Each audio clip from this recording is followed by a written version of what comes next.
नमस्कार साथियों। टैटूज आज की तारीख में बहुत एक फैशन बन गया है। कुछ लोग तो अपने शौक से करते हैं, कुछ लोग किसी सेलिब्रिटीज को देखते हैं कि उन्होंने शरीर पे पूरी बॉडी पे टैटू करवा रखे हैं तो हम भी करवा के देखें, और अच्छा खासा लोग इसके ऊपर पैसा भी खर्च कर रहे हैं। लेकिन स्वास्थ्य की दृष्टि से इन टैटूज का क्या फायदा है, क्या नुकसान है, थोड़ा इसके बारे में हम सबको जानकारी होनी चाहिए। टैटू है क्या? टैटू एक परमानेंट मार्क है या डिजाइन होता है आपकी स्किन के ऊपर विद टैटू इंक। टैटू की अलग से इंक आती है, उसके साथ लगाया जाता है। यूजुअली जो आर्टिस्ट होता है वो एक हाथ में पकड़ के एक हैंड हेल्ड मशीन जो कि एक सीविंग मशीन की तरह होती है, और वो उसमें नीडल्स होते हैं। वो नीडल से आपकी स्किन को प्रिक करता है, आपकी नीडल के अंदर छेद करता है, और बार बार उसको छेद करने से या प्रिक करने से तो जो पंक्चर होते हैं उनमें बहुत ही एक टाइनी ड्रॉप्स ऑफ इंक वो उसके अंदर इंजेक्ट कर दिए जाते हैं।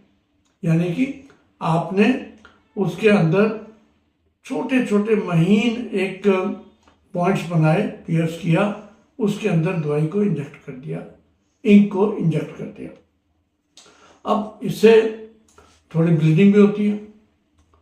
जो लोग करवा चुके हैं उनको पता होगा कि बहुत ही एक माइक्रो ब्लीड्स होते हैं उसके अंदर, और पेन भी होता है।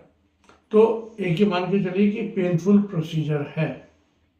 दूसरा ये कि ये आर्टिस्ट जो यूजुअली होते हैं पेन रिलीफ के लिए कोई एनेस्थीसिया या ऐसी चीज़ों का इस्तेमाल नहीं करते। अब आपने शौक में करा लिया, इसके अंदर रिस्क क्या क्या है, आज हम रिस्क की बात करेंगे हेल्थ की दृष्टि से। कुछ लोगों में इन टैटू की इंक से एलर्जिक रिएक्शन हो जाता है। वो एलर्जिक रिएक्शन इचिंग हो गई, उसके ऊपर सूजन हो गई, और ये जो रिएक्शन है कई बार उससे वक्त होता है, कई बार कुछ समय या सालों बाद भी हो सकता है। और जो लाल रंग के टैटूज हैं जिसमें लाल दवाई डाले जाते हैं उसमें रिस्क ज़्यादा है इस तरह के स्किन रिएक्शन होने का। स्किन के इन्फेक्शंस के भी चांसेस ज़्यादा हैं। कुछ लोग जो बहुत ही एक सिक्केबंद जगह पर नहीं करवाते, उनमें दिक्कत ये होती है कि वो स्टेरिलाइज हो सकता है, जो प्रोसीजर हो वो इक्विपमेंट स्टेरिलाइज नहीं होगा तो वो उसमें इन्फेक्शन भी हो जाएगा। इन्फेक्शन के बाद उसके अंदर आपको सूजन होना, उसके अंदर दर्द ज़्यादा होना, उसके अंदर एक ग्रेन्युलोमा बनना। ग्रेन्युलोमा बोलते हैं उसको, जब आप इन्फ्लेमेशन हुई तो उसके अंदर से लाल लाल दाने से हो जाते हैं, और कई लोगों में तो किलॉइड तक बन जाते हैं। किलॉइड एक बॉडी रिएक्शन है इन सब चीज़ों के प्रति, जबकि स्किन से ऊपर उठकर स्किन मोटी जो हो जाती है उसको किलॉइड बोला जाता है, और वो रेज्ड एरियाज होते हैं। वो स्कार जो बनता है उसके टिश्यू के ओवरग्रोथ की वजह से होते हैं। अब यूजुअली ब्लड की वजह से भी आप देखते हैं कि जब ब्लड आपने उसमें लगाया तो उसमें ब्लड निकला, तो स्टेफिलोकोकस या हेपेटाइटिस बी और हेपेटाइटिस सी के भी उसके अंदर चांस होते हैं, अगर वो नीडल या बाकी इक्विपमेंट पूरी तरह से डिस्पोजेबल ना हो या अच्छी तरह से ऑटोक्लेव्ड ना हो। तो इसलिए कई लोग कहते हैं कि हेपेटाइटिस बी का पहले इंजेक्शन लगवा लो या हेपेटाइटिस सी का पहले केयर करके जाओ, ताकि उसमें बाद में चांसेस कम हो। स्किन रिएक्शन एमआरआई के अंदर भी कई बार आपको बाद में एमआरआई कराने की जरूरत पड़ गई तो उसके अंदर कुछ लोगों को इसके अंदर पेन हो सकती है। बहुत ज़्यादा इसमें रिएक्शन नहीं है, लेकिन डेफिनेटली बर्निंग सेंसेशन या बर्निंग पेन जो है इसके अंदर हो जाती है। तो अगर आपने मन बना ही लिया कि आपने टैटू करवाना है, तो क्या क्या चीज़ें आपको देखना है कि आपने जिस जगह पर जा रहे हैं कि वहाँ पर उसमें इक्विपमेंट ठीक है कि नहीं, क्या क्या चीज़ आपने देखनी है। अपने पहली बात तो यह है कि जब आप करवाने जाएं तो अपने किसी न किसी मित्र से जिसने करवा रखा है उससे बात कर लें। अब ये नहीं कि एक क्रिकेटर ने पूरी बॉडी पे करवा रखा है तो आपको भी उसको देख के करना है, या किसी हीरो ने बॉडी के ऊपर करा रखा है तो आपने उसको देख के जाना ही है। आप अपने किसी और दोस्त से जिसने करवा रखा हो उससे बात करें कि क्या इसके एक्सपीरियंसेस हैं उसको। दूसरा लोकेशन की बात है। कई लोग जो है फ्लॉन्ट करना चाहते हैं, वो पूरी बाजू पे कराते हैं, पूरे गर्दन पे कराते हैं, और कई लोग जो है वो छिपा के बॉडी के अंदर एज ए बॉडी मार्क बनाना चाहते हैं। ये आपकी अपनी चॉइस है।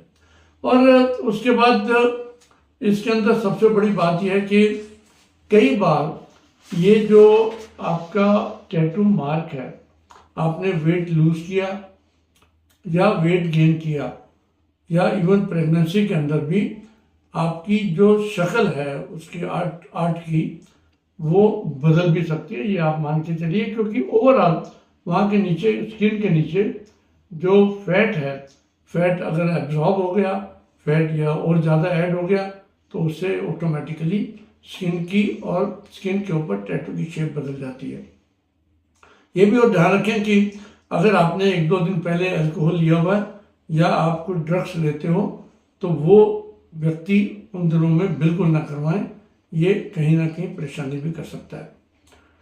इंडिया में कोई लाइसेंसिंग नहीं है। इंडिया में कोई भी आदमी उठ के कोई भी जगह पर टैटू करना शुरू कर देता है। बहुत अच्छे अच्छे टैटू आर्टिस्ट बैठे हैं, टैटू स्टूडियोज भी बने हुए हैं देश के अंदर। तो इसलिए वहाँ पर जाएं, या अगर तो उसके ऊपर कोई एक्सपीरियंस हो, उस बंदे को अच्छा खासा एक्सपर्ट हो, तब भी उससे करवाने जाएं। और उसके साथ साथ ये भी इंश्योर करें कि जो व्यक्ति आपको टैटू लगा रहा है अपने हाथों को धोए प्रॉपर से, और उसके बाद नए फ्रेश ग्लव्स डालकर, जो डिस्पोजेबल हो तो अच्छी बात है, वो टैटू बनाए आपका। और उसके बाद नीडल और ट्यूब्स जितनी भी वहाँ पर इस्तेमाल होनी है वो सील्ड पैकेट से निकाली जाए, ताकि हम एश्योर्ड हो जाए कि उससे इन्फेक्शन नहीं होगा, उससे आपको दिक्कत नहीं होगी। जो इंक भी हो, इंक को भी देखें कि जब वो कप के अंदर डाल रहा है तो वो कप जो है स्टेरिलाइज हो, और उसको अगर डिस्पोजेबल हो तो बहुत अच्छा है, नहीं तो कप जो है साफ होना चाहिए, उसके अंदर वो इंक डालकर उसको यूज़ करने से पहले वो देख लें। बाकी अपने वहाँ की हाइजीन को भी देखें, वहाँ की जो ट्रे है, वहाँ के जो कंटेनर्स हैं, या जो दूसरा इक्विपमेंट है वो भी डिसइंफेक्टेड या स्टेरिलाइज होना चाहिए। और इसके अंदर हीट स्टेरिलाइजेशन मशीन जितने भी हैं, जिसको आप ऑटोक्लेव बोलते हो, वो जो सारे का सारा सामान जो है पूरे के पूरे एटमॉस्फेयर के अंदर वो स्टेरिलाइज होना चाहिए। इवन आपकी जहाँ आप बैठ के करवा रहे हो उसकी आपकी बेड शीट है अगर मान लो, या आप जहाँ कुर्सी पे बैठ के करवा रहे हो, आपका वहाँ का टेबल है, सिंक है, जहाँ के हैंडल्स हैं, उन सब के अंदर भी आपको स्टेरिलाइजेशन बहुत ही आवश्यक है देखना। तो साथियों, बड़ा अच्छा शौक है, अगर करवाना चाहते हैं आप जरूर करवाएं, लेकिन इन चीज़ों को पहले से एक R&D करके जाएं कि जहां आप जा रहे हो क्या वो उचित जगह, जिससे करवा रहे हो क्या वो उचित व्यक्ति है, और उसके बाद एक बार ये टैटू बन जाते हैं तो उसके बाद में क्या क्या कॉम्प्लिकेशंस होने के चांस होते हैं, ये अपने दोस्तों से जिन्होंने पहले करवा चुका है उनसे बात करवाने के बाद ही करें। तो सावधानी बहुत बरतने की जरूरत है, और हम सबको इस चीज़ों का ज्ञान होना चाहिए। इसके साथ साथ बहुत बहुत धन्यवाद। नमस्कार।